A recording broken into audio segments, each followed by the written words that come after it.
2025 में पंजाब में चुनाव है, तो ऐसे में बीजेपी अब दिल्ली की तरह वहां पर भी कमल खिलाना चाहती है।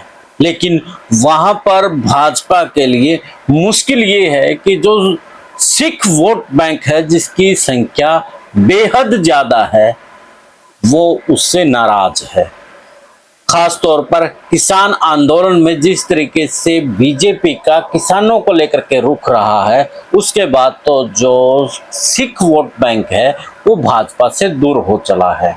लेकिन भाजपा अपने राजनीतिक रणनीति के साथ में जिस तरीके से चुनाव लड़ती है, उस तरीके से वो बड़े से बड़े जो समीकरण है दूसरी पार्टियों के, उनको ध्वस्त कर देती है।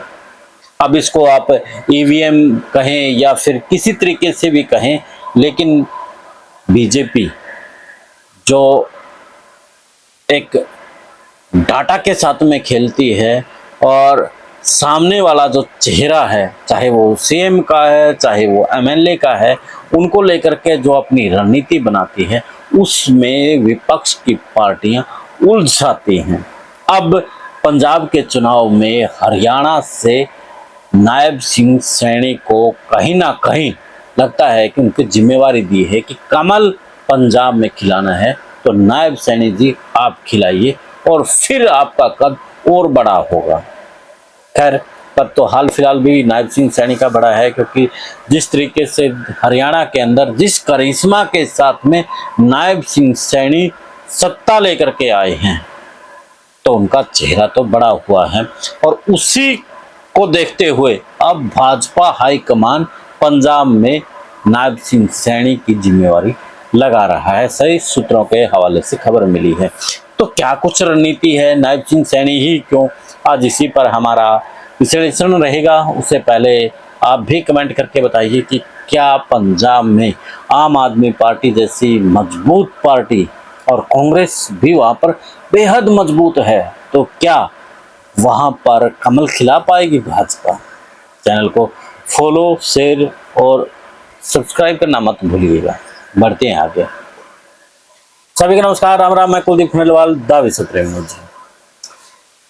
याद है आपको हरियाणा का चुनाव जब लग रहा था कि यहाँ पर तो डामाडोल स्थिति है, लेकिन नायब सिंह सैनी दिन रात लगे हुए थे और आखिरकार सत्ता की दहलीज पर भाजपा को पहुंचा दिया। फिर से कमल खिलाने में वो कामयाब रहे।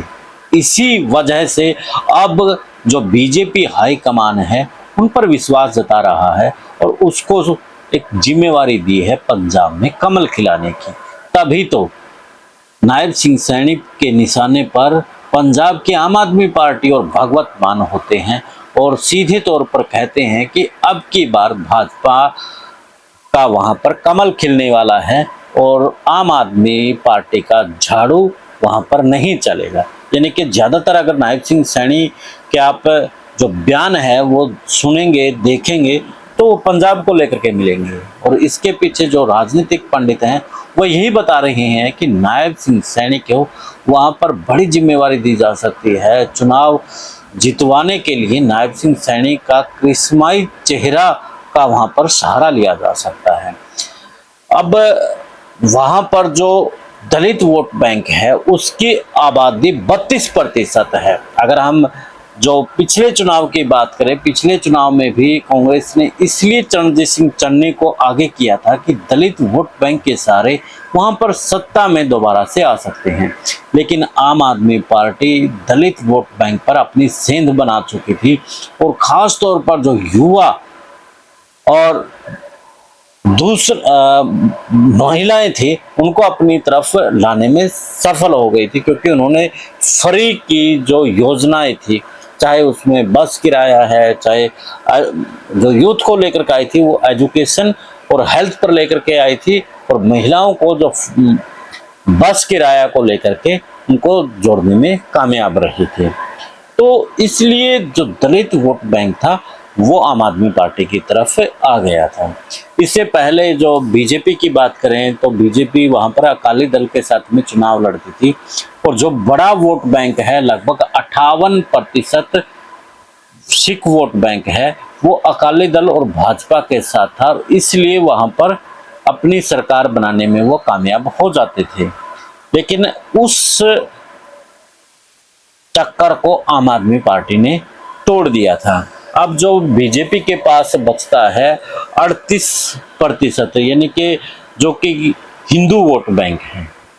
सिख वोट बैंक की जो संख्या लगभग आसपास है वो 58% है, और जो गैर सिख है वो 38% है। तो 38% के बलबूते पर क्या भाजपा वहां पर सरकार बना पाएगी? है तो बड़ी चुनौती, लेकिन चुनौतियों से लड़कर के भाजपा कहीं ना कहीं कमल खिलाने में कामयाब हो जाती है।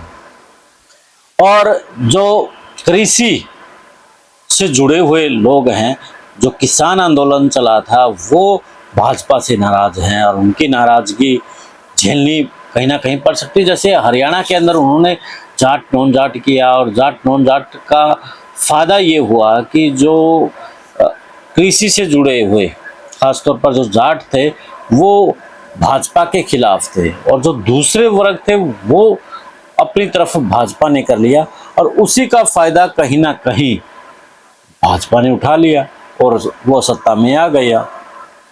अब बीजेपी के लिए जो चुनौती है वो सबसे बड़ी यही है कि जो किसान आंदोलन से उनकी जो छवि खराब हुई है किसानों के बीच में, लेकिन मैंने साथ में बता दिया कि वहाँ पर भी वो पॉजिटिव पॉइंट ढूंढ लेते हैं। जैसे हरियाणा के अंदर किसान आंदोलन के दौरान लग रहा था कि भाजपा का बड़ा विरोध है, लेकिन उसी विरोध को अपनी तरफ लाने में वो कामयाब हो गए थे। और इसके साथ में जो भाजपा के लिए सबसे बड़ी दिक्कत है वो है नेतृत्व की। जो संगठन की कहें या जो सिख लोग हैं, सिखों की जो आबादी है, वहाँ पर उनके अंदर अपने एक नेतृत्व अभी तक नहीं बना पाए हैं। पहले उन्होंने सुनील जाखड़ को प्रदेश अध्यक्ष बनाया था, जो कि कांग्रेस से गए हुए थे, और उन्होंने भी अब भाजपा को टाटा बाय कह दिया है। तो ऐसे में भाजपा को अब सिख के अंदर अपनी एक मजबूत पैठ बनानी होगी, तभी जा कर के कहीं ना कहीं बीजेपी के लिए वहाँ पर रास्ते खुल सकते हैं। तो जिस तरीके से अब हिंदुत्व को लेकर के जो खास तौर पर रविदास समाज और मजहबी सिख ये अपने साथ में लाने में बीजेपी अपनी रणनीति बना रही है, अगर उसमें वो सफल हो जाती है तो कहीं ना कहीं बीजेपी को इसका फायदा हो सकता है। और इसमें यानी कि मैं अपनी तरफ से अपना भी एक आंकलन बताऊं तो इसमें सबसे ज़्यादा ज़रूरत है इस वक्त बीजेपी को जो सिख है उन, मैं पहले ही बता चुका हूं, जैसे कि सिखों के अंदर नेतृत्व दे करके संगठन को मजबूत करना होगा, तभी जाकर के भाजपा वहां पर कुछ खेल कर सकती है। और जो सिखों का भाजपा पर अविश्वास है, किसान आंदोलन और एनआरसी जैसे मुद्दों से दूरी और असुरक्षा की भावना है, उसको लेकर के भी खास तौर पर उन्हें राह बनानी होगी। और जो मैंने बताया है कि सिख को नेतृत्व को प्रमोट करने के साथ में ग्रामीण दलित सिखों के बीच में एक संवाद बनाना होगा, तभी तो जो दलित वोट बैंक है वो बीजेपी की तरफ आएगा, और बीजेपी की तरफ आएगा तभी तो कमल खिलेगा। क्षेत्रीय पहचान और धार्मिक भावना को समझते हुए नीतिगत लचीलापन अपनाना होगा। यानी कि चुनाव जीतना है तो इतना कुछ तो करना पड़ेगा। अब देखना दिलचस्प यही रहेगा कि नायब सिंह सैनी वहां पर क्या कुछ गुल खिलाते हैं, पंजाब में क्या वो कमल खिला पाएंगे। पंजाब की अपडेट के लिए जुड़े रहिए विश्व प्रेम न्यूज के साथ में, क्योंकि आपके साथ में इलेक्शन की जुड़ी हुई खबरें, चाहे इलेक्शन को 1 साल है 2 साल है, उसके ऊपर हम लोग, हमारी टीम वहाँ पर काम करती है और वहाँ के जो समीकरण है आपके समक्ष रखते हैं कि क्या कुछ वहाँ पर हो सकता है। तो पंजाब में क्या कुछ आगे दशा और दिशा आम आदमी पार्टी की होगी, कांग्रेस की होगी, बीजेपी के लिए होगी, वो आपको यहीं से मिलेगी। कांग्रेस अब वहाँ पर हरियाणा की तरह हालात में है, वो अति आत्मविश्वास उनको लेकर के बैठ सकता है। आम आदमी पार्टी फिर से वहाँ पर एक्टिव हो गई है। जो गलतियाँ उन्होंने पिछले सालों में की है उनको अब सुधारने में लगी है, जिसका फायदा उनको हो सकता है। तो भाजपा क्या कुछ वहाँ पर खेल रचेगी? जुड़े रहिए विश्व प्रेम के साथ में। फिर मिलते हैं एक नए मुद्दे, एक नए विश्लेषण के साथ। जय हिंद, जय भारत।